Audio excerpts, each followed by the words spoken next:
chili. Oh, it's at 69. My favorite tip. What you trying to do? 69? No. Nope. Sean, sweetie, I need you to read the room. Okay? Y'all are not comfortable enough to be making sex jokes.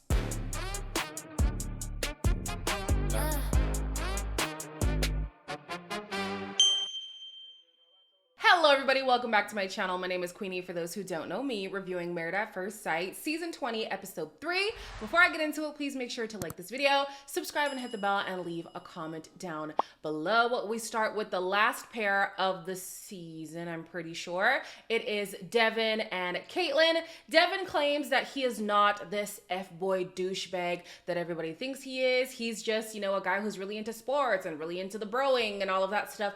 I'll be so honest, he definitely gives douchebag to me, and I'll elaborate more on that later. They think, oh, professional athlete, I'm an egotistical jock. I am power, I am speed. Part of the challenge is you're on the go. A monogamous relationship could be challenging. I want to feel full of butterflies and rainbows. Describe her.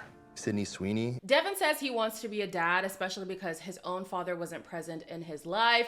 He says, you know, after his games, he wants to be able to run over to his wife and kids and give them hugs and kisses. There were more reasons, but that's what the show highlighted. So I was like, that's interesting. Caitlyn opens up about the toxic relationships that she has been in. She's, you know, been with manipulators, cheaters, all kinds of stuff. And so now she's looking for something that's safe, reliable, healthy. Hopefully Devin can be that. But guys, I'm not too sure about Devin. I'm not too sure. He says that he wants a relationship that's like rainbows and butterflies. I feel like he's, okay. Let me relate this to Love is Blind. For those of you guys who watch Love is Blind, do you remember Trevor? That is what Devin reminds me of, because like there's this jock guy who has this image, right? Who has this persona that he doesn't want to carry coming into the show. So he's going to try to be the, oh yeah, I'm a family man. Oh yeah, romance, sweet, lovey-dovey, all kinds of things. But it feels performative. That's what I get from Devin. What do you mean you want rainbows and butterflies and I want to be able to run over to my wife and kids and give them I don't know. I'm not buying what he's selling right now.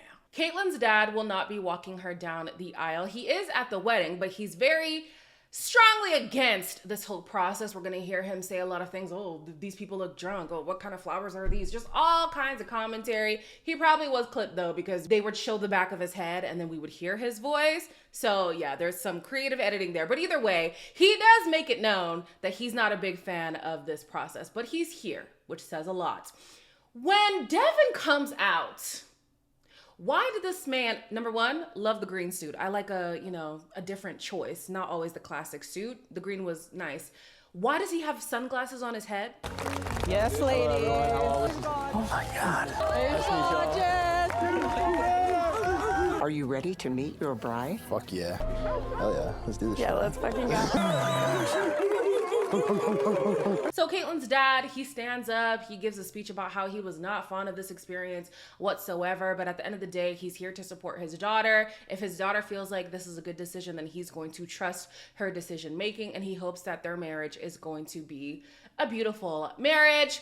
Devin says that he's fun, adventurous, and a guy who loves to cook and go to raves. She says all of his hobbies, him being interested in sports, all of that is cool. And then when she has her vows, I'm thinking, I see the difference in their vows. Hers were more about the things that they're going to do together on their journey.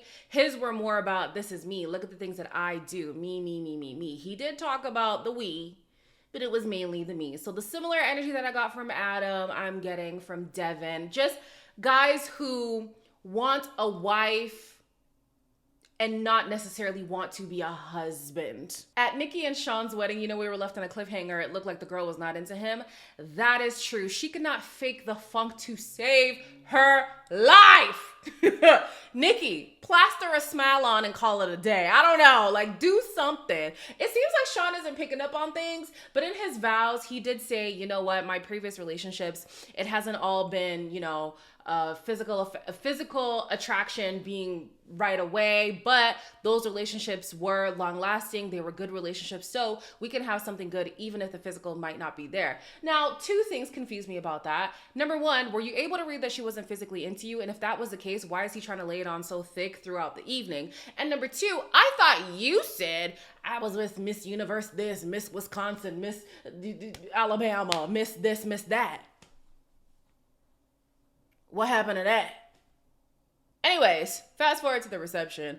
Her girls, Nikki's friends, are trying to like psych her up, psych her into being into Sean. She's not having it. Hey, y'all look so good together. We do. Very compatible. I feel some compatibility. Yeah. Night one, are you open? What, a peck on the cheek?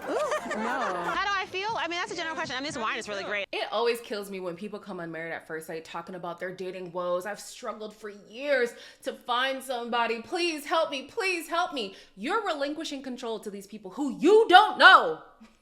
You don't know these folks. They're also trying to produce a television show. Then you're going to come on the show and be shocked that you're not getting your absolute Prince Charming. You didn't get every single box ticked. Like, if you were so rigid about what you wanted, find them yourself. Even if you were to pay for a matchmaker who takes the time to get to know you and who tries to look for the best fit, they're not going to get it 100% correct all the time. I don't think that it's an issue that she's not into Sean. It happens. But it seems like a lot of her disappointment is because of her expectations that she had walking into this. You would have a better experience if you come with low expectations. I'm going to breeze through a few conversations here. They were bouncing from the different weddings, so I was trying to pick up as much as I could. Logic needs to stop talking. Logic, who's Mecca's dad, don't get me wrong, I think he's funny, but some of the things that he says, I'm like, I feel like we're getting a glimpse on why those ladies been leaving you, just saying. So he's like, yeah, I felt like you had a semi at the altar.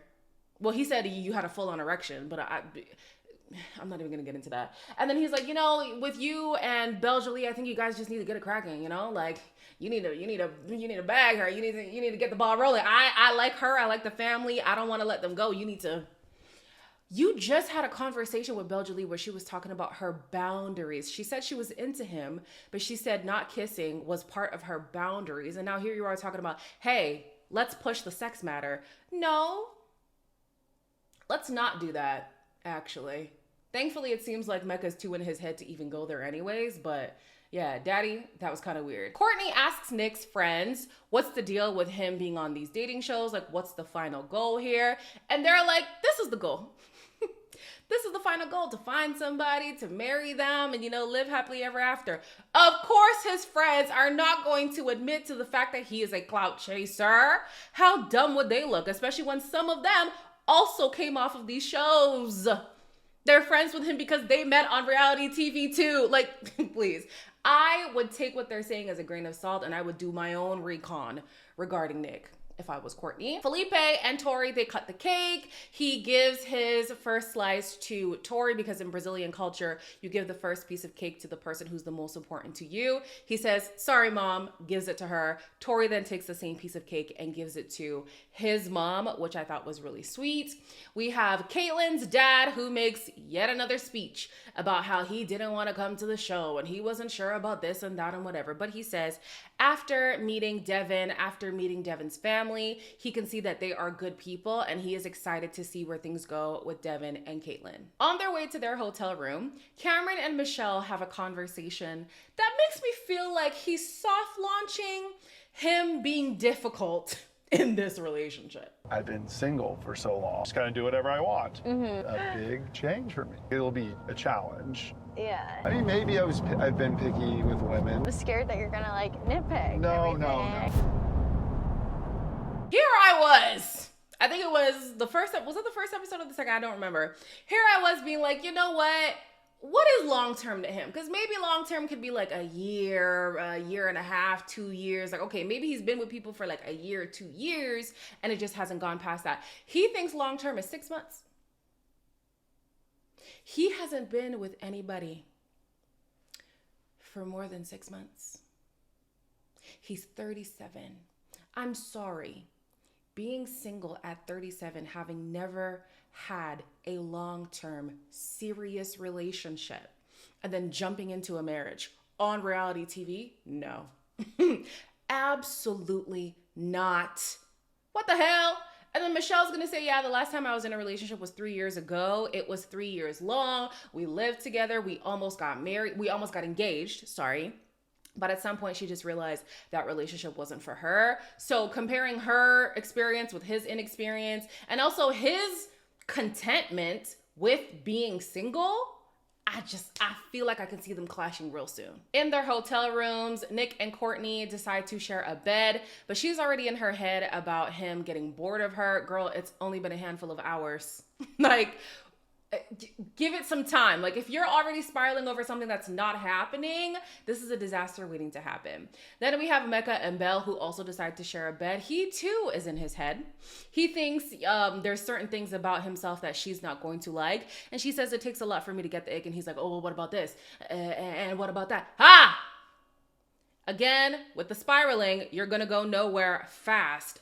Just be yourself. If the person likes it, cool. If they don't, cool, but don't preemptively give them reasons to not like you. This is very counterproductive. But anyways, Adam says that he looks good without clothes. He is trained for this. So he has no problem being naked in front of his wife. It seems like Marissa was down with the get down. They closed the shutters and it sounded like they were getting, I don't know what they were doing. I don't know what they were doing, but Marissa seems to be into him for now. We'll see how long it lasts because I don't really have much faith in them. Sean asked Nikki if he should sleep on the couch and she said, no, you can sleep in the bed. The bed is big enough. You know, you just stay on your side. I'll stay on my side. I actually need Sean to read the room. What do you sleep in? Just shorts. But I can put a shirt on tonight. Put a shirt on, please. Expectations for tonight. 69?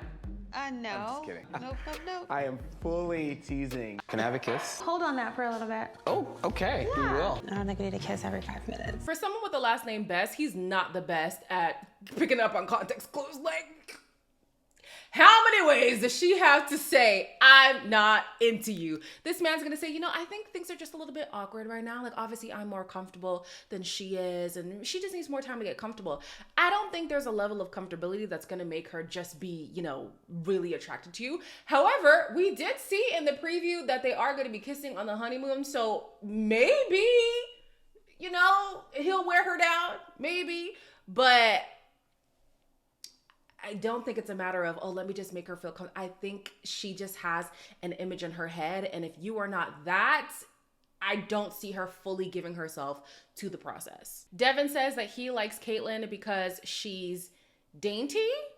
I think that's the word he used. Like, she's dainty and adorable. He also loves that she reciprocates the physical affection that he gives her because physical touch is a big thing for him. He says he's down to have sex if she's down. It didn't sound like she was down, but if they do, well, he's on board, okay? Then we have Michelle and Cameron who talk about why he hasn't found love or hasn't had long-term relationships, let me say that, for so long. And he says, it's not that I can't find people. We've heard him say this before. He just can't find a person who has that thing, that little special something. Maybe that could be Michelle. Maybe this could be him, you know, showing that he's nitpicky. But I don't know. It sounded like he was trying to say it's not a matter of me having commitment issues. I feel like that could be the case. But either way, Michelle says that conversation put her at ease and she's more optimistic about their journey. Okay. The couple who I feel has the best chemistry, which I did not see coming, is Felipe and Tori. He's hot. The man is hot. His heart is so big. A really good start to building trust. I feel like I win the lottery. Like, she's excellent, amazing. I just want her to fall for me. All right, good night, baby. Good night. Tori says it normally takes a long time for her to bring her walls down, but with Felipe, he just seems so genuine, and it also helps that his family and friends just speak so highly of him. I'll be honest too, after seeing how people were regarding him, I was like, okay, Felipe, maybe you're not that bad. You know, the party boy thing is gonna be something that I'm keeping my eye on, because I don't know. Like, you can definitely find a partner who's down with that. Like, me and my husband, we do love to go out. You know what I'm saying? Like, Dirty December, woo, yeah. But I don't know if this is a lifestyle you want to still be engaging in this early on in your relationship. Like, I think you got to work your way up to engaging in that stuff. And also it just has to die down in general. Like, not, it doesn't have to completely go, but yeah, I just wonder if he's going to be like that one girl. Oh, do you guys remember like seasons ago, the guy who was like super American, not super American, sorry, super patriotic. The guy who was super patriotic and the girl who was like always drunk. Well, she seemed like she was always drunk to me. Every time we see her on camera, she's slurring her words. Her hair is a mess. Her makeup is... I said, my girl, put down the liquor down. So I just wonder, is he going to be like that? Because if he is, then I don't care how well these people speak about you. Like, we looking at you for you, and you're not presenting yourself well. But so far, I do think they have the best chemistry. Following, I would say maybe Adam and Marissa, and also Devin and Caitlyn. And then maybe Michelle and Cameron, but they're really taking it slow. They're like really taking it slow. So we'll see. And then bottom is absolutely Sean and Nikki. Yeah, I'm still stunned that Nikki's gonna be kissing Sean on the honeymoon. Like what would have happened? I will give her props though. She's trying. We've seen people be way more resistant. The fact that they're sleeping in the bed is something. The fact that she's open to kissing him is something. Like, she is opening herself up a bit, which is more than I expected. So we'll see where things go. As always, like, comment, share, and subscribe, and I'll see you in the next one.